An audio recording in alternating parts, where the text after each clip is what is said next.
สวัสดีผู้มีบุญทุกท่านครับวันนี้ผมจะมาพูดถึงหลักธรรมที่นำไปใช้ในชีวิตเพื่อความสำเร็จในการทำงานหรือการทำสิ่งใดๆก็ตามหวังว่าจะมีประโยชน์กับทุกท่านไปฟังกันเลยครับอิทธิบาท 4 อิทธิบาทมาจากคำว่าอิทธิหมายถึงความสำเร็จบาทหมายถึงวิถีทางที่จะนำไปสู่อิทธิบาท 4 หมายถึงหลักธรรม 4 ประการสำหรับการทำงานหรือทำสิ่งใดๆเพื่อให้งานประสบความสำเร็จตามที่มุ่งหวังไว้ซึ่งประกอบด้วย 1. ฉันทะ 2. วิริยะ 3. จิตตะ 4. วิมังสาดังนั้นคำว่าอิทธิบาทหากแปลตามคำจึงหมายความว่าวิถีทางหรือหลักการที่จะนำไปสู่จุดหมายปลายทางหรือไปสู่ความสำเร็จได้ซึ่งมี 4 ประการหรือเรียกว่าอิทธิบาท 4 อิทธิบาทถือเป็นแนวทางปฏิบัติที่จะทำให้ประสบความสำเร็จตามความประสงค์ 4 อย่างซึ่งเป็นหลักใกล้เคียงกับหลักการพึ่งตนเองแต่แสดงให้เห็นว่าพึ่งตนเองอย่างไรทำอย่างไรจึงจะสำเร็จซึ่งคำว่าอิทธินอกจากจะแปลว่าสำเร็จแล้วยังแปลว่าฤทธิ์ของมนุษย์ที่แสดงได้จะโดยวิธีทางวิทยาศาสตร์หรือจิตศาสตร์ก็ตามซึ่งต้องอาศัยหลักอิทธิบาท 4 พุทธทาสภิกขุอธิบายว่าการทำงานแบบใดๆโดยไม่รู้สึกตัวมีระดับมากน้อยแตกต่างกันคนที่ทำงานด้วยความพอใจขยันขันแข็งเอาใจใส่ใคร่ครวญอยู่เสมอนั้นเรียกว่ามีอิทธิบาท 4 ประการมีการปฏิบัติโดยไม่ได้ตั้งตัวซึ่งอิทธิบาททั้ง 4 ประการนี้ถ้าปฏิบัติได้ครบถ้วนสมบูรณ์ไม่ว่าจะเป็นเด็กหรือผู้ใหญ่ก็ตามย่อมที่จะประสบความสำเร็จดังประสงค์ได้ความหมายของหลักธรรม 4 ประการ 1. ฉันทะฉันทะแห่งอิทธิบาท 4 คือความพอใจรักใคร่เต็มใจและฝักใฝ่ในงานอยู่เสมอทุ่มเทความสามารถและปรารถนาเพื่อที่จะทำงานนั้นให้ดีที่สุดด้วยความรักในงานของตนชอบในงานของตนงานในที่นี้หมายถึงสิ่งที่เราทำผู้ใดมีงานอะไรแล้วมีความรักใคร่พอใจในงานนั้นเรียกว่ามีฉันทะคนที่ขาดฉันทะไม่พอใจในงานของตนมักจะทำงานด้วยความเหน็ดเหนื่อยใจชอบทิ้งงานให้จับจดและข้างค้างความอยากหรือความฝักใฝ่ที่เกิดจากฉันทะนี้มิได้มีความหมายเหมือนกับความอยากได้เพื่อให้ได้มาซึ่งการเสพเสวยแก่ตนเองในทุกสิ่งทุกอย่างหรือที่เรียกว่าตัณหาเพราะความอยากที่เกิดจากฉันทะนั้นเป็นความอยากในทางสุจริตที่ต้องมีการทุ่มเทกำลังกายและกำลังใจเพื่อให้สิ่งนั้นสำเร็จตามความมุ่งหมายภายใต้พื้นฐานของคุณธรรมและความดีองค์ประกอบของฉันทะ 1. ความยินดีในสิ่งที่ทำนั้นๆ 2. ความพอใจในสิ่งที่ทำนั้นๆ 3. ความเต็มใจในขณะที่ทำสิ่งนั้นๆ 4. ความมีใจรักในขณะที่ทำสิ่งนั้นๆ 5. ความอยากหรือฝักใฝ่ที่จะทำสิ่งนั้นๆให้บรรลุถึงจุดหมายทั้งนี้ลักษณะของฉันทะที่เกิดขึ้นมิได้เพียงใช้สำหรับการกระทำในการงานเพียงอย่างเดียวแต่สามารถนำไปใช้เป็นหลักการดำเนินชีวิตในด้านอื่นๆได้อีกด้วยเช่นได้แก่ความยินดีและพอใจในฐานะทางครอบครัวความยินดีและพอใจในทรัพย์สินที่ตนมีความยินดีและพอใจในความสามารถของตนยินดีและพอใจในคู่ครองของตนความยินดีและพอใจในตำแหน่งและหน้าที่ของตนในสังคมความยินดีและพอใจในศาสนาหรือลัทธิที่ตนนับถือฉันทะเป็นสิ่งที่เกิดขึ้นในจิตภายใต้หลักธรรมคือโยนิโสมนสิการคือการรู้จักคิดวิเคราะห์หรือคิดในทางที่ถูกและเหมาะสมเพื่อให้เกิดความสำเร็จตามความมุ่งหมายที่ตั้งไว้ภายใต้สภาวะแห่งเหตุและผลดังนั้นเมื่อเกิดฉันทะคือความพอใจหรือยินดีในสิ่งนั้นแล้วย่อมทำให้เป็นผู้ที่รู้จักใช้โยนิโสมนสิการคือการคิดวิเคราะห์หาแนวทางที่จะดำเนินการต่อไปซึ่งจะนำมาสู่การเกิดวิริยะคือความเพียรในแนวทางนั้น 2. วิริยะวิริยะแห่งอิทธิบาท 4 คือความเพียรพยายามความอุตสาหะและมานะบากบั่นที่จะทำงานหรือทำสิ่งหนึ่งสิ่งใดให้ดีที่สุดไม่ท้อถอยเมื่อเกิดอุปสรรคและความยากลำบากต่างๆด้วยการมองปัญหาหรืออุปสรรคที่ขัดขวางต่อการทำสิ่งนั้นเป็นสิ่งที่ท้าทายและต้องเอาชนะให้สำเร็จวิริยะเป็นความเพียรที่ประกอบความดีมีความขยันหมั่นเพียรไม่ทอดทุระเป็นเครื่องพยุงความพอใจไม่ให้ท้อถอยในการทำงานเพราะว่างานทุกชนิดมักจะง่ายตอนคิดแต่มักจะติดตอนทำจึงจำเป็นต้องใช้ความพยายามเรื่อยไปจนกว่าจะสำเร็จตามความพอใจที่ปลูกไว้วิริยะหรือความเพียรนี้มีความจำเป็นสำหรับการปฏิบัติงานหรือการกระทำต่อสิ่งหนึ่งสิ่งใดในขณะนั้นเพราะหากต้องการความสำเร็จตามจุดมุ่งหมายที่ตั้งไว้ก็ต้องจำเป็นต้องมีความพยายามเป็นสำคัญแต่ความพยายามนี้มิใช่หมายครอบคลุมถึงการปฏิบัติหรือการกระทำที่ไม่มีวันหยุดหรือไม่รู้ซึ่งพื้นฐานของตนเอง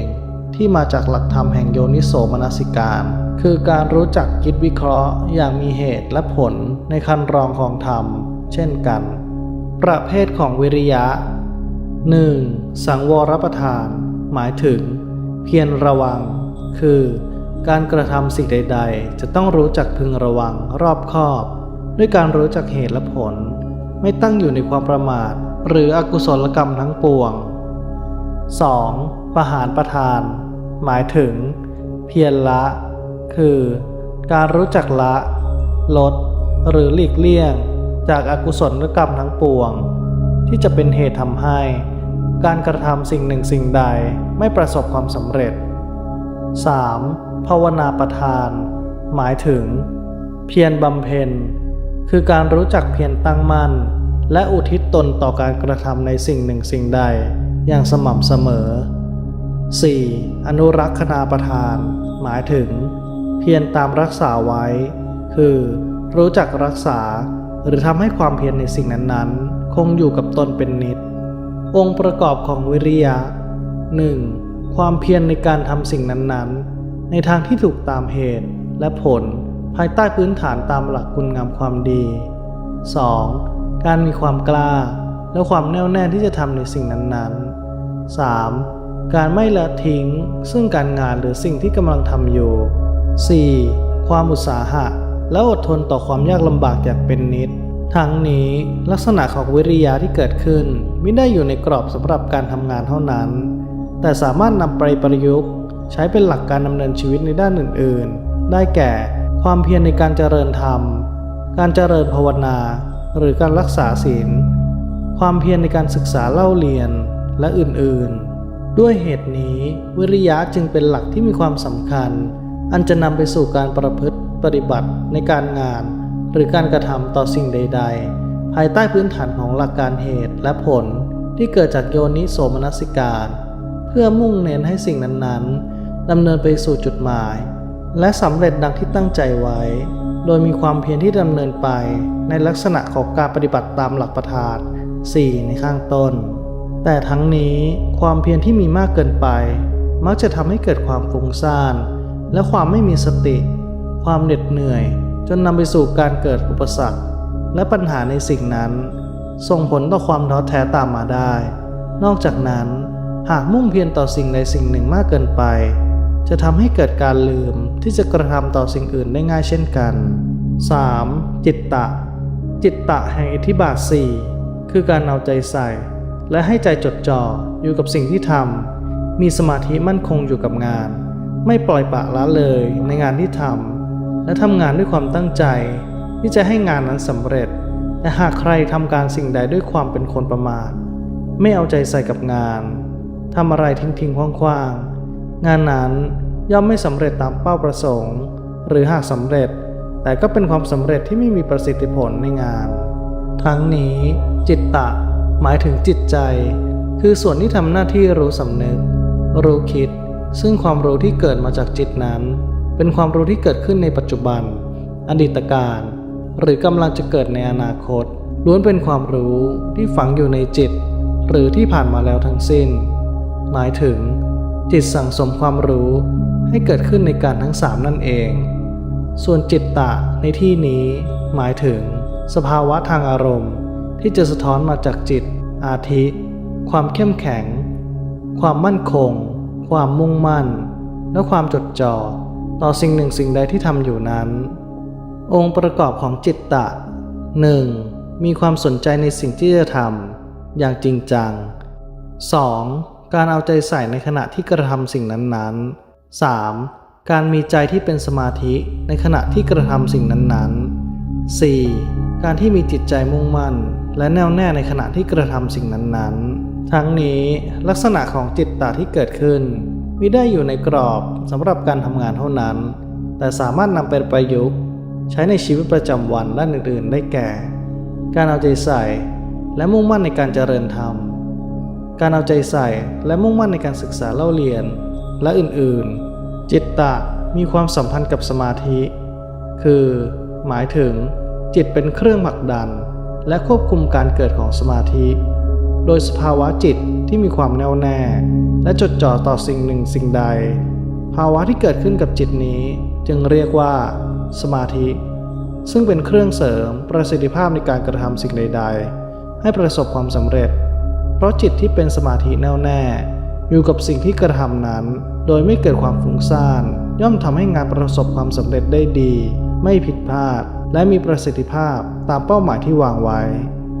4. วิมังสาวิมังสาแห่งอิทธิบาท 4 คือการสอบสวนไตร่ตรองและพิจารณาตรวจสอบในสิ่งที่กำลังทำนั้นๆรวมถึงการรู้จักค้นคว้าทดลองคิดค้นและรู้จักคิดแก้ไขปรับปรุงงานให้ก้าวหน้าอยู่เสมอทั้งนี้ปัจจัยสำคัญที่ส่งผลต่อความสำเร็จการทำสิ่งใดๆย่อมเกิดจากปัจจัยจากข้อนี้เป็นสำคัญเพราะการใช้วิมังสาคือการคิดวิเคราะห์อย่างมีเหตุและผลย่อมทำให้เข้าใจต่อกระบวนการวิธีการและแนวทางในการดำเนินงานที่ถูกต้องเหมาะสมรวมถึงย่อมรู้จักแนวทางในการแก้ไขปัญหาที่อาจเกิดขึ้นได้ดีแต่หากไม่มีการใช้ปัญญาก่อนทำหรือขณะทำสิ่งใดๆแล้วย่อมนำมาซึ่งปัญหาและอุปสรรคในสิ่งนั้นๆส่งผลต่อการท้อแท้การทำสิ่งนั้นไม่สำเร็จหรือหากสำเร็จก็จะไม่เกิดประสิทธิผลอย่างเต็มที่องค์ประกอบของวิมังสา 1. การใช้ปัญญาคิดวิเคราะห์ก่อนที่จะลงมือปฏิบัติหรือระหว่างปฏิบัติในสิ่งนั้นๆ 2. การใช้ปัญญาคิดวิเคราะห์ในสิ่งนั้นๆตามคันลองของธรรม 3. การแก้ไขปรับปรุงข้อบกพร่องและพัฒนาในสิ่งนั้นๆด้วยปัญญาทั้งนี้ลักษณะของวิมังสาที่เกิดขึ้นมิได้เหมาะสำหรับนำไปใช้การงานเท่านั้นแต่สามารถนำไปประยุกต์ใช้ในชีวิตประจำวันด้านอื่นๆได้แก่การรู้จักคิดวิเคราะห์ในการเจริญธรรมการรู้จักคิดวิเคราะห์ในบทเรียนการรู้จักคิดวิเคราะห์ก่อนที่จะพูดหรือทำในสิ่งใดๆวิมังสาคือการรู้จักคิดวิเคราะห์ที่มักคู่กับคำว่าปัญญาคือความรู้หรือความรู้แจ้งเป็นความรู้ความเข้าใจต่อสิ่งใดสิ่งหนึ่งในเหตุและผลรวมถึงองค์ประกอบและพื้นฐานของสิ่งนั้นๆสามารถตัดสินใจและบ่งชี้สิ่งนั้นได้ว่าเป็นมาอย่างไรมีลักษณะอย่างไรรวมถึงรู้แยกแยะสิ่งต่างๆว่าถูกหรือผิดดีชั่วดังนั้นแล้วการมีปัญญาจึงเป็นการรอบรู้ในทุกๆด้านและพึงใช้ปัญญาก่อนที่จะทำเพื่อให้เกิดความเข้าใจและลึกซึ้งก่อนเพื่อให้การนั้นๆดำเนินไปตามเป้าหมายที่วางไว้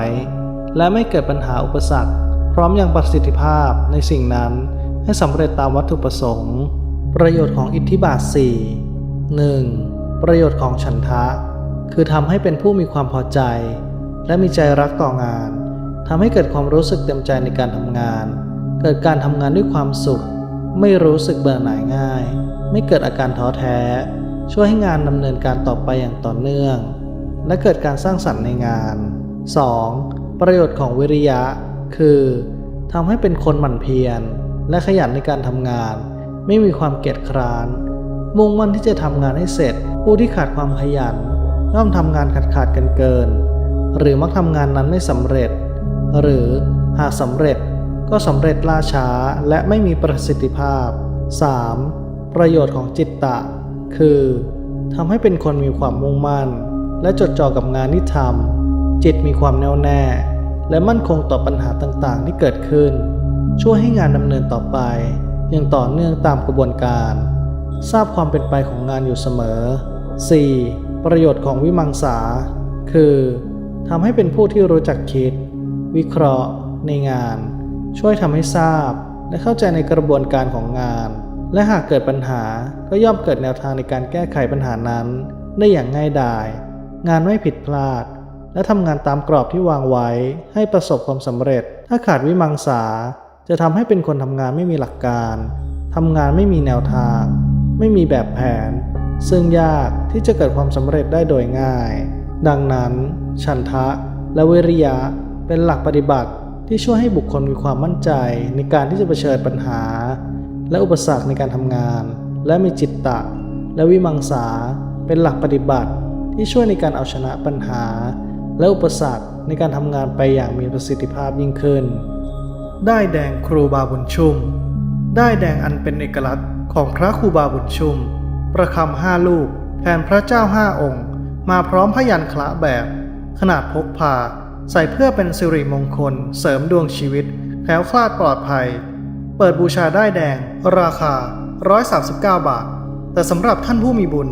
สั่งซื้อทางไลน์ได้ในราคาพิเศษเพียง99 บาทส่งฟรีแอดไลน์มาที่ธรรมะทำบุญตามชื่อที่ขึ้นอยู่บนหน้าจอครับแล้วทักเข้ามาได้เลยครับเพื่อช่วยสนับสนุนช่องให้ทำคอนเทนต์ดีๆและรายได้ส่วนหนึ่งจะนำมาถวายเป็นปัจจัยช่วยเหลือทางวัดต่างๆครับขอให้ทุกท่านประสบแต่ความสุขความเจริญขอบพระคุณผู้มีบุญทุกท่านครับจบไปแล้วนะครับสำหรับอิทธิบาท 4 หลักธรรมที่เหมาะสำหรับนำไปใช้กับการทำงานให้ประสบผลสำเร็จหากชอบรบกวนกดไลค์กดแชร์กดติดตามเพื่อเป็นกำลังใจให้ด้วยนะครับวันนี้ผมต้องลาไปก่อนพบกันใหม่คลิปหน้าสวัสดีผู้มีบุญทุกท่านครับ